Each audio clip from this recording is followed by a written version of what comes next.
عبد الرحمن سعودی عرब की एक यूनिवर्सिटी में पढ़ता था। एक दिन इसने एक बुढ़िया को बकरियां चराते देखा तो इसने बुढ़िया से कहा, खाला आपकी कोई ख्वाहिश है तो बताओ, वो पूरी कर दूंगा। वो बोली, हज करना चाहती हूँ लेकिन मेरे साथ हज पर जाने वाला महरम कोई नहीं। अब्दुल रहमान ने इससे निकाह कर लिया। हज कराने के बाद वो इसे तलाक दे देगा, लेकिन हज कराने के बाद वो बुढ़िया बोली, मुझे तलाक न दो, तुम जहाँ मर्जी चले जाओ। अब्दुल रहमान वापस अपने शहर लौट आया। 5 साल बाद अब्दुल रहमान को बुढ़िया का ख्याल आया तो वो इससे मिलने चला गया, लेकिन वहाँ पहुंचकर इसके कदमों तले जमीन निकल गई, क्योंकि वहाँ 8 घंटे की तवील मुसाफत तय करने के बाद इस इलाके में आकर रुकी थी। अब्दुल रहमान ने बस नीचे कदम रखा और आसपास एक नजर दौड़ाई। अब्दुल रहमान की किस्मत भी इसे कहाँ ले आई थी और आला तालीम हासिल करने के लिए रियाज से यहाँ इस छोटे से शहर में आया था। इसके हमरा 4 दोस्त भी मौजूद थे। एक नजर आसपास दौड़ाई तो हर सू चहल पहल थी। यहाँ की रौनकें रियाज के मुकाबले में कुछ खास तो न थी, मगर जो भी था वो अच्छा था। इन दोस्तों का मतलब तो सिर्फ पढ़ाई हासिल करना था। वो मुसलसल 8 घंटे की मुसाफत तय करने के बाद इस शहर पहुंचे थे, सिर्फ इसके लिए। इसकी शहर की यूनिवर्सिटी में इनका दाखिला होने के साथ साथ हर माह इन्हें स्कॉलरशिप भी मिलने वाली थी। चूंकि ये यूनिवर्सिटी नई थी और इसलिए अब्दुल रहमान जैसे कई तालिबे इल्मों के लिए सुनहरी मौके फराहम कर रही थी। चंद रोज बाद ही यूनिवर्सिटी हो गई। शुरू में पढ़ाई का बोझ कुछ ज्यादा नहीं होता। यही वजह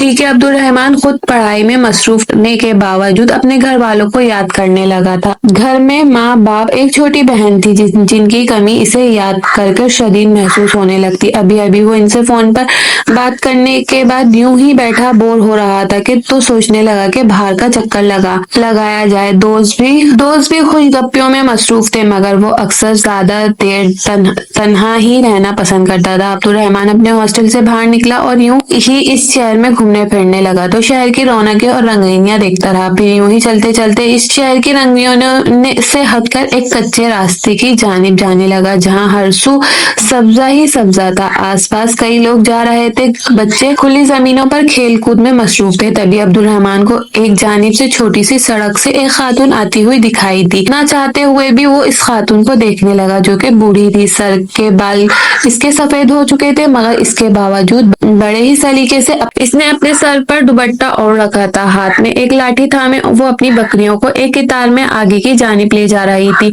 इतनी ज्यादा बकरियों का रेवड़ और वो अकेली जान इन सबको लाठी से इशारा करके एक जानिब ले जा रही थी। वो मंजर कुछ ऐसा था कि अब्दुल रहमान वहीं पर रुक कर देखने लगा। वहां पर आसपास सिवाय इसके और कोई मौजूद नहीं था। वो बकरियां भी इसका हर हुक्म मान रही थी। अगर वो कहती इस तरफ चलो तो बकरियां तो जैसे किसी इंसान की तरह इसकी हर एक बात पर अमल करती, इसी जानिब रुख कर देती। अब्दुल रहमान बगौर से उस औरत को वहीं पर कुछ दूरी पर खड़ा देखने लगा। ऐसा नहीं था कि वो कुछ गलत सोच रखने वाला शख्स था या नियत में खोट थी, और दर हकीकत अब्दुल रहमान की नजरें न जाने इसके चेहरे में क्या खोज रही थी। बेसाख्ता इसका ध्यान बूढ़ी खातून की जानिब गया। बूढ़ी खातून इस उम्र सारे काम करती रहती है, ना जाने इसका कोई वारिस था भी क्या नहीं। वो खुद अकेले ही सारी जिम्मेदारियां उठा रही थी। कुछ ही देर बाद वो अपनी बकरियों को लिए एक छोटे से घर की जानिब चल दी, जिसमें 4 दीवारी इस कदर छोटी थी कि वो घर के अंदर चली गई।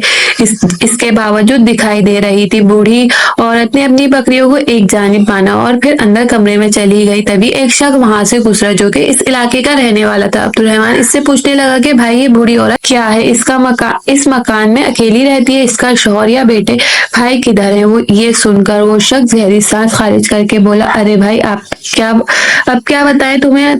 अब तुम पूछ रहे हो तो सुनो, मैं खुद बच्चा था, तब से इसे अकेला ही यहाँ पर देख रहा हूँ। ये खातून 18 साल की थी जब शादी होकर इस इलाके में रहने के लिए आई। इसका शौहर बड़ा नेक और खुदा तरस किस्म का शख्स था। सारे गांव में इनकी बड़ी इज्जत थी, मगर शादी के चंद हफ्तों बाद ही इस खातून का शौहर वफात पा गया। सास ससुर तो सर पर मौजूद ना थे। आसपास के लोगों ने तो ये कहकर जीना हराम कर दिया, देखो तो कैसी मनहूस निकली, अपने शौहर को खा गई। मगर चंद रोज बाद ही ये खबर सामने आई कि ये खातून हामला है। ये खबर इन खातून के लिए बड़ी ही खुशी की खबर थी। इनके शौहर की निशानी इनके पास आने वाली थी, मगर यहाँ पर भी इन लोगों ने इन्हें चैन नहीं लेने दिया। तरह तरह की बातें होने लगी। लोग इन्हें बुरा समझने लगे कि ये खातून भला कैसे हामला हो सकती है, इसके शौहर को मरे हुए तो वक्त बीत चुका है। ऐसी बात सुनकर वो खातून रोती रहती, अपने घर से बाहर निकलना भी छोड़ दिया। और ये खबर मिली कि इस खातून का होने वाला बच्चा वक्त से पहले ही मर चुका है। इसके बाद कई लोग आए, कई लोग गए, सब अपनी अपनी जिंदगियों में मसरूफ हो गए, मगर बूढ़ी खातून यूं ही तन्हा इस गांव में अपनी बकरियों के साथ रहने लगी। कितनी ही देर अब्दुल रहमान वहां पर खड़ा इस खातून के घर को देखता रहा, जो इस घर के सारे काम अकेले ही कर रही थी। बहरहाल वक्त काफी बीत चुका था, इसलिए वो वापस अपने हॉस्टल में आ गया। चंद रोज बाद दोबारा शाम के वक्त चहलकदमी के लिए वो निकला, तो एक मर्तबा फिर इस रास्ते गुजर हुआ। वो बूढ़ी खातून इसे एक मर्तबा फिर नजर आई। इसके दिल में इस खातून के लिए एक अजीब सी इंसानियत पैदा हो गई। इसका दिल चाहा कि वो जाकर बूढ़ी खातून से बात करे, इससे इसके बारे में पूछे, मगर ये सोचकर कदम रोक लिया कि वो खातून क्या सोचेगी। ना ही वो इसका कोई रिश्तेदार है और ना ही कोई जान पहचान, भला ऐसे किसी के घर जाकर इससे बात करना कहीं इस खातून को बुरा ही ना लग जाए। ये सोचकर वहीं से चहलकदमी करता, मगर इसके घर के अंदर जाकर या इस खातून से कोई बात करने की कभी हिम्मत ही नहीं कर पाया था। मौसम बदला तो साथ ही बारिश भी शुरू हो गई। इस रात अब्दुल रहमान अपने हॉस्टल में ही सो रहा था, जब बड़ी देर तक बादल गरजते रहे, फिर जोरों शोर से बारिश की आवाज आने लगी। इसकी आंख खुल चुकी थी। वो उठकर खिड़की से बाहर का मंजर देखने लगा, तो अभी भी बिजली के चमकने के आसार नुमाया थे। तभी इसे इस बूढ़ी खातून का ख्याल आया, जो कि इस कच्चे छोटे से झोपड़ी नुमा घर में रह रही थी। जिस कदर तूफान था, इसे तो इस बुढ़िया की फिक्र होने लगी। वो रात ही जैसे तैसे गुजरी और अगले ही रोज वो पढ़ाई के बाद इलाके की जानिब जाने लगा। आज तो वो हर हाल में इस बुढ़िया खातून से बात करने वाला था। कल रात के मुकाबले में आज मौसम साफ था, सूरज पूरी आबोताब से चमक रहा था। जैसे ही वो इस घर के बाहर पहुंचा, तो बूढ़ी औरत घर से मिट्टी से घर बना रखा था। वो अकेली जान अपनी छत को इससे लेप रही थी।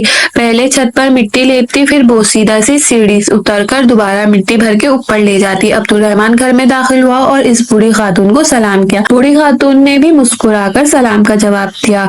फिर रस्मी सलाम दुआ के बाद अब्दुल रहमान ने इस खातून को बाल्टी में मिट्टी भरकर देना शुरू की, तो वो खातून मना करती रह गई। मैं कर लूंगी, तुम इतनी मुशक्कत मत उठाओ। मगर अब्दुल रहमान तो जैसे ही दिल में सुकून महसूस कर रहा था। सारा काम करवाने के बाद वो सहन में बैठा हुआ था कि खातून अब्दुल रहमान के लिए मीठी गुड़ की बनी रोटी लेकर आई, जिसे खाकर तो जैसे इसकी थकावट उड़ चुकी थी। इसने मुस्कुराकर बूढ़ी खातून का शुक्रिया अदा किया, फिर यूं ही सोचते हुए कहने लगा, खाला, क्या आपकी कोई ऐसी ख्वाहिश है जो अधूरी रह चुकी है? कोई ऐसी तमन्ना है जो आपके दिल में मौजूद हो? हर इंसान की तरह आप भी चाहती हो कि बस एक बार आपकी ख्वाहिश पूरी कर दी जाए। ये सुनकर बूढ़ी खातून के चेहरे का रंग मुत्तकिस हुआ था। सफेद रंग में सुर्खी फैली और आंखों से आंसू झलकने लगे।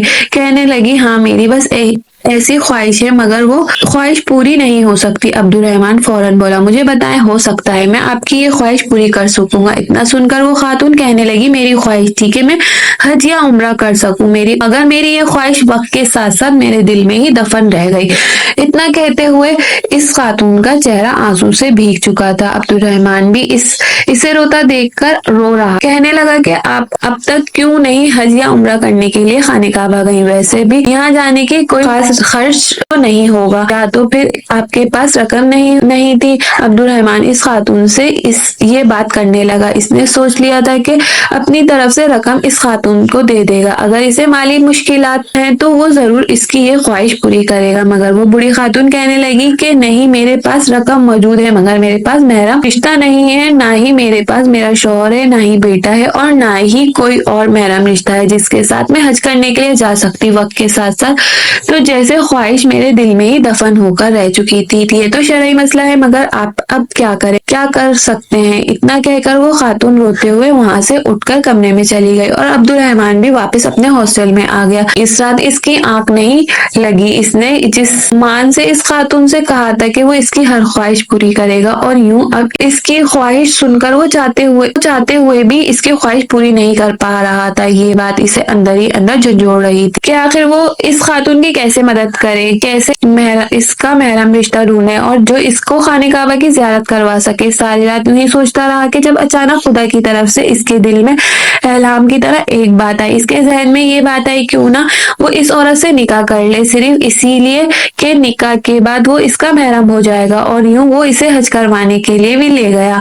اس طرح جیسے ہی وہ حج کروا لے گا وہاں سے واپس آ کر اسے طلاق دے دے گا۔ یہ خیال اچھا تھا مگر وہ دوڑتا بھی تھا تو کچھ معاشرے کا بھی ڈر تھا کیونکہ وہ ایک 20-21 سال کا نوجوان تھا، جبکہ وہ خاتون اپنے بڑھاپے میں قدم رکھ چکی تھی۔ یہی سوچتے ہوئے وہ کتنے ہی روز تک دوبارہ اس جانب نہ جا پایا، مگر اس بارے میں اس نے ایک عالم دین سے مشورہ لینے کا سوچا تو اس روز یونیورسٹی نہیں گیا۔ اس نے ایک جانے مانے عالم دین کے بارے میں پوچھا اور سیدھا ان کے گھر تشریف لے گیا۔ جب اس بارے میں اپنے خیالات بیان کیے تو وہ عالم دین کہنے لگے کہ اس میں کوئی دقت نہیں، نہ ہی ہمارے دین میں عمر متعین کی ہے۔ اگر تم ایک نیک عمل کے تحت اس خاتون سے نکاح کرنا چاہتے ہو تو بے شک کرو، مگر اس میں اس خاتون کی رضامندی شامل ہونا ضروری ہے۔ یہ سن کر وہ لڑکا بھی مطمئن ہو چکا تھا۔ اگلے روز جب وہ اس خاتون کے گھر گیا تو وہ خاتون اپنی بکریوں کے لیے چراغا کاٹ رہی تھی۔ اس لڑکی کو دیکھ کر اس کے چہرے پر ایک مسکراہٹ سی پھیلی، پھر کہنے لگی کہ بتاؤ لڑکے کیا بات ہے، آج کیوں میرے اس غریب خانے میں ایک مرتبہ پھر چلے آئے؟ یہ سن کر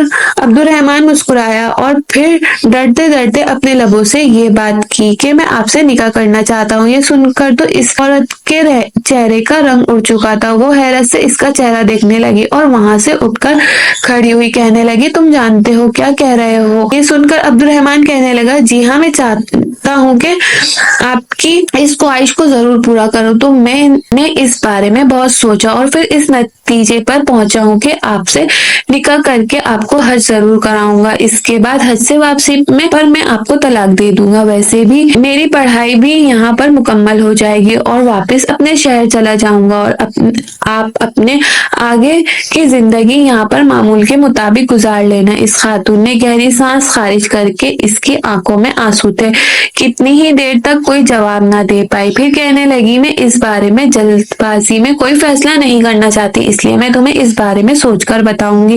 عبد الرحمن بھی واپس ہاسٹل آ گیا۔ وہ اکثر 1-2 دن چھوڑ کر اس کی جانب چکر لگاتا رہا۔ جب ایک روز اس کے ہاسٹل میں ایک شخص اسے پیغام دینے آیا کہ وہ بوڑھی خاتون اس سے ملنا چاہتی ہے، اس کے ساتھ موجود لڑکے حیرت سے اسے دیکھنے لگے کہ آخر یہاں اس کی کون سی رشتے دار نکل آئی۔ بہرحال وہ اس کو نظر انداز کرتا ہوا اس خاتون کے گھر پہنچا۔ جب اس کے گھر میں داخل ہوا تو ایک جانب وہ بیٹھی ہوئی قرآن مجید کی تلاوت کر رہی تھی اور اس کی موجودگی محسوس کر چکی تھی۔ اس نے تلاوت جاری رکھی، پھر تب تک عبد الرحمن ایک جانب بیٹھا رہا۔ جب خاتون قرآن پڑھ چکی تو اس کی جانب مخاطب ہوئی اور کہنے لگی کہ لڑکے میں نے تمہاری بات پر بہت غور و فکر کی، میری نیت کیا ہے یہ میرا رب خوب جانتا ہے، اس لیے میں تم سے نکاح کرنے کے لیے تیار ہوں۔ یہ سن کر عبد الرحمن بھی مطمئن ہو چکا تھا۔ اگلے ہی روز اس نے اپنے دوستوں کو ساتھ لیا اور اس خاتون کو بھی اپنے ساتھ لے کر عدالت چلا گیا، جہاں پر قاضی کے سامنے انہوں نے نکاح کیا۔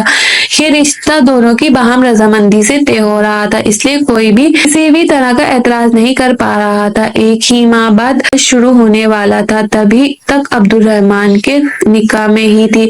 نکاح کے بعد عبد الرحمن واپس ہاسٹل میں چلا آیا۔ چند روز اس خاتون کے پاس چکر لگاتا، کبھی گھر کے کسی کام میں اس کی مدد کرواتا، کبھی اس کے لیے کوئی کھانا لے جاتا۔ ہر بار وہ عورت منع کرتی تھی کہ میں تم میری خاطر کچھ مت کرو، مجھے تم سے کچھ نہیں چاہیے، تم مجھ پر تو احسان کر دیا وہی بہت ہے۔ کچھ ہی ہفتوں بعد دونوں حج کی ادائیگی کے لیے وہاں سے نکل چکے تھے۔ خانہ کعبہ کو اپنے سامنے دیکھ کر وہ خاتون بے ساختہ سجدے میں گر چکی تھی، کتنے ہی دیر سجدے سے گر کر روتی رہی۔ حج کے تمام اطوار و اموار اس نے بخوبی سر انجام دیے۔ وہیں عبد الرحمن بھی خوش تھا کہ اللہ تعالیٰ نے اس نیک کام کے لیے اسے چنا۔ مکہ مکرمہ کے بعد مدینہ منورہ میں گئے۔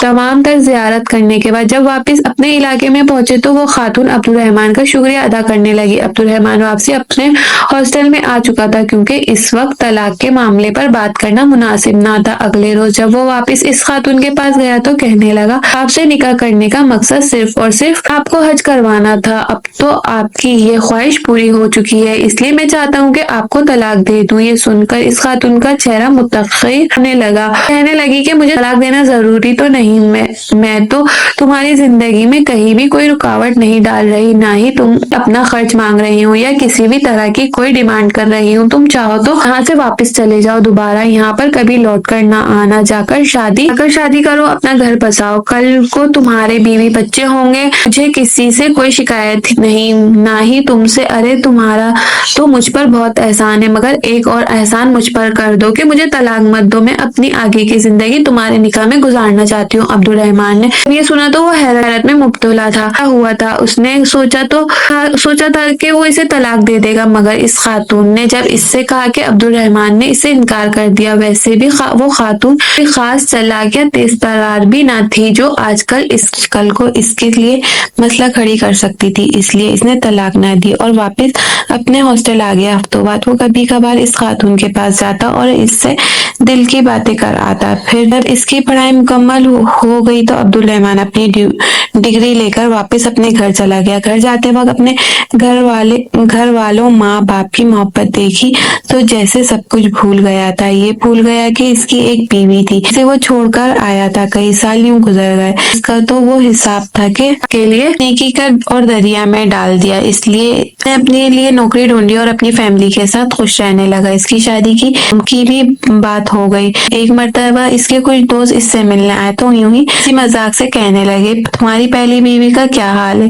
تم جو جیسے بھول ہی گئے ہو۔ تو اس بوڑھی خاتون کو لے کر مذاق کرنے لگے۔ اس پر عبد الرحمن مسکرا اٹھا اور کہنے لگا، میں تو بھول ہی بیٹھا تھا کہ میں نے ایک خاتون سے نکاح بھی کیا تھا۔ تبھی اس کے دل میں ایک دم سے خواہش اٹھی کہ وہ ایک مرتبہ پھر جا کر اپنی بیوی سے ملے۔ نہ جانے کیوں اسے اس کی بے حد یاد آنے لگی تھی۔ جو بھی تھا وہ اس کی بیوی تھی اور اس کے ساتھ وہ ایک انسانیت رکھتا تھا۔ اگلے ہی روز اس نے واپس وہاں جانے کا فیصلہ کیا۔ دوبارہ بس پر بیٹھا اور 8 گھنٹے کی مسافت طے کر اس علاقے میں پہنچ گئے۔ جب گھر کے باہر پہنچا تو گھر میں تالا لگا ہوا تھا۔ آخر 5 سال بیت چکے تھے، کہیں اس بوڑھی عورت کا رشتہ دار آ کر اسے لے تو نہیں گیا۔ یہی سوچتے ہوئے اس نے جب آس پاس کے گھر والوں سے پوچھا تو جو بات انہوں نے بتائی وہ سن کر عبد الرحمن کے پیروں تلے زمین نکل چکی تھی۔ کہنے لگے، وہ خاتون تو 1 سال پہلے وفات پا چکی ہے۔ پورا گاؤں اکٹھا ہو چکا تھا کیونکہ سب جانتے تھے کہ اس خاتون نے حج کرنے کے لیے اس نوجوان سے نکاح کیا تھا۔ تبھی ایک بزرگ شخص جو کہ اس علاقے کی مسجد کے مؤذن تھے چلتے ہوئے عبد الرحمن کے پاس آئے۔ کہنے لگے، یہ لو تمہاری امانت۔ عبد الرحمن نے جب دیکھا تو وہ چابی تھی اس خاتون کے گھر کی۔ کہنے لگی کہ تمہاری بیوی کی ہر چیز کے وارث اب تم ہی ہو، یہ گھر بھی تمہارا ہے۔ میں نے اس خاتون کے نماز جنازہ کے بعد اس گھر کو تالا لگا دیا تھا اور اسی بھروسے سے تھا کہ اگر کوئی وارث آیا تو اسے دے دوں گا۔ عبد الرحمن نے وہ چابی اور پھر نہ چاہتے ہوئے بھی گھر کا دروازہ کھول کر اندر داخل ہو گیا۔ اسے یوں لگا جیسے ابھی وہ خاتون یہیں پر بیٹھی ہوئی بکریوں کے لیے چارہ کاٹ رہی ہوگی، جیسے وہ اکثر اس سے ملا کرتی تھی۔ اس کی آنکھوں میں آنسو تھے۔ وہ چلتا ہوا اندر آیا اور کمرے کا دروازہ کھولا۔ کمرے میں موجود تمام چیزیں جوں کی توں پڑی تھی۔ جب اس کی نظر ایک بیگ پر پڑی، اس نے جیسے ہی بیگ کھولا تو اس میں کچھ کپڑوں کے ساتھ کچھ کاغذات بھی موجود تھے۔ وہ کاغذات ایک زمین کے تھے جس کے ساتھ ایک تحریر بھی لکھی تھی کہ میرے بعد میری اس زمین کا مالک میرا شوہر ہوگا۔ یہ پڑھ کر تو عبد الرحمن کے ہوش فنا ہوئے۔ اس نے سوچا بھی نہیں تھا کہ اس کی یہ نیکی اس کے سامنے آئے گی۔ وہ زمین اس خاتون کو اس کے چچا کی طرف سے ملی تھی، چونکہ چچا کی کوئی اولاد نہ تھی، وہی ان کی جائیداد کی وارث تھی۔ اس خاتون نے اپنی زمین عبد الرحمن کے نام کر دی تھی۔ وہ تمام تر کاغذات لے کر وہاں سے اپنے گھر چلا آیا۔